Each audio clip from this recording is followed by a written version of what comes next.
La mobilisation d'aujourd'hui, c'est pour répondre à une mobilisation nationale. Parce qu'au niveau national, toutes les syndicats se mobilisent parce qu'on nous a repoussé une revalorisation qui devait être effective aujourd'hui. Donc on manifeste pour savoir notre mécontentement. Ouais. Vous voudriez que la revalorisation soit finalement plus tôt que ce qui a été annoncé. Donc normalement ça devait être aujourd'hui, c'est repoussé à janvier. Vous souhaiteriez qu'il revienne sur cette décision? Bien sûr, parce qu'on n'est pas responsable de la gabegie de l'État en fait. Ouais. Il y a des dépenses qui n'ont pas été prévues, qui ont été mal budgétisées, et forcément ça tombe toujours sur les plus faibles, parce que c'est compliqué pour nous de se mobiliser, et donc c'est facile de supprimer les revalorisations d'équipe. Ça va impacter nos chiffres d'affaires déjà, parce qu'on a probablement, certains ont prévu des investissements qui pourront mettre après. Ils ont prévu aussi d'avoir des nouveaux assistants qui ne pourront pas forcément bien rémunérés, eu égard aux cotations de maintenant.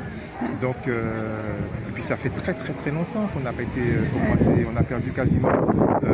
C'était quand la dernière fois? Ça fait plus de 10 ans. Ben, on attend aujourd'hui un respect de la part de nos institutions, de la part de la sécurité sociale, pour qu'elle respecte tout simplement son contrat. Voilà, on a signé un contrat, un avenant qui nous met quand même pas mal de limites.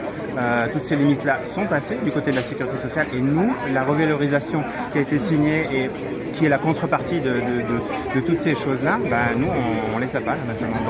Donc vous voudriez que cette revalorisation ait lieu quand même plus rapidement que ce qui est prévu en janvier? Là, c'est prévu en janvier, mais voilà.